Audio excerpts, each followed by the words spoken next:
many distressed banks, I tell you. I tell you. All right, interface with us on social media. WhatsApp number 0805-897-5897. Again, 0805-897-5897. Or you tweet at us at echo_897FM. On Instagram at echo897FM. We're live on Facebook, echo.echofm.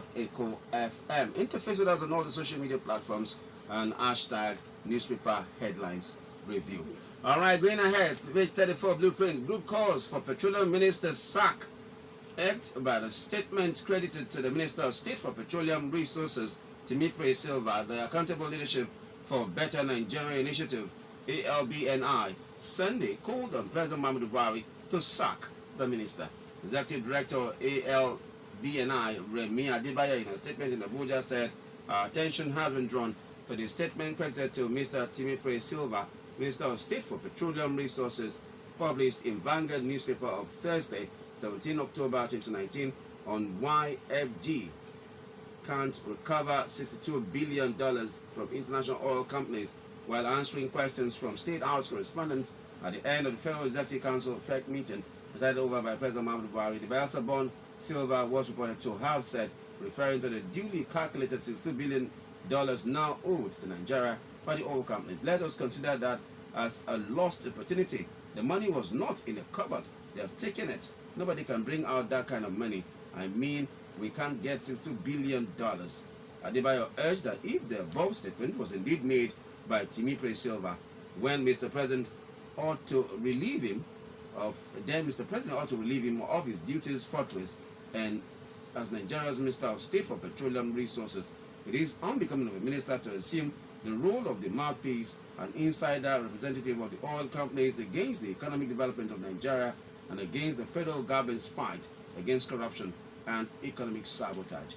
You cannot just wish away $62 billion. That's a lot of money. That's a lot. Man, all right. On which side is he? I hope he didn't say that. Paper seems to be exchanging hands lately. I don't understand. I don't know. I hope he didn't say that.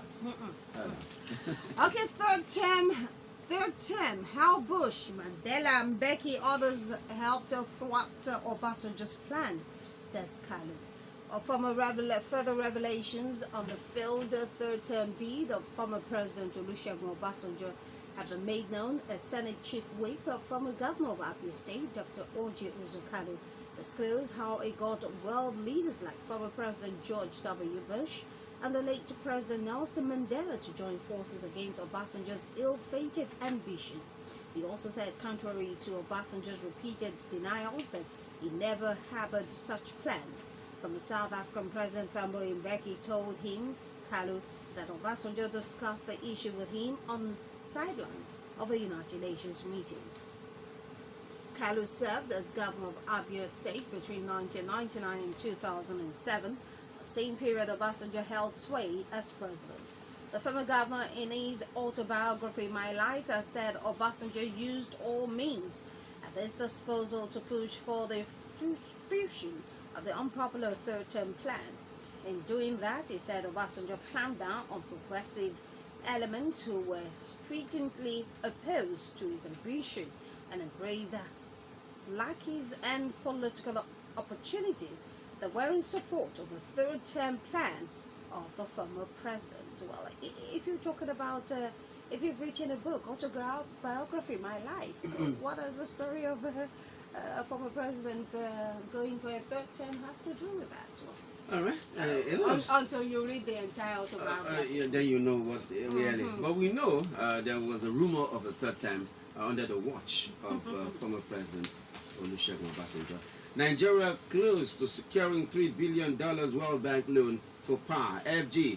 The World Bank is on the verge of approving a $3 billion sought by Nigeria to give a facelift to our power sector. Minister of Finance, Budget and National Planning, Zainab Ahmed, disclosed this to journalists on Sunday while providing updates on Nigeria's activities at the annual meeting of the World Bank and the International Monetary Fund, IMF.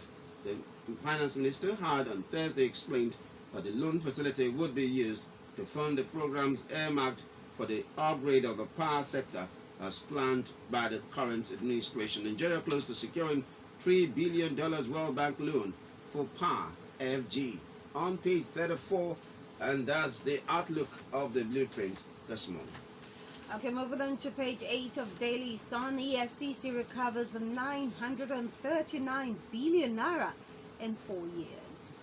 While Ibrahim Mago-led Economic and Financial Crimes Commission, EFCC has recovered 939.5 billion between 2015 and 2019. Records also reveal that a total of recovery of 1.28 trillion naira were cumulatively recovered by the Anti-Graft Agency between 2009 to 2019. It revealed that about 73% of the recovered loot was recorded in 4 years since the appointment of Mago. The revelation is coming barely 3 weeks to the celebration of Mago's 4 years in office as acting chairman of the EFCC. President Muhammadu Buhari appointed Mago in an acting capacity on the 11th of November 2015 following the expiration of the tenure of his predecessor Ibrahim Lamodi. Okay, for more on that story, get a copy. It's on page 8. Wow. If Nigeria has this much of money, 1.28 trillion naira, and those were the monies recovered. I mean, stolen money, siphoned money, Laundered money. laundered monies. Some people have argued that How many Nigerian workforce will this pay, and for how many years will they pay them? Oh my God. We need to do that calculation. Maybe we should change the narrative of fighting corruption to meaning, stopping people from finding it very easy to just put their hand inside the money bag and they just take it and go away. I mean, like the musician said, you've got palm oil on your hands, let me leak it for you. All right.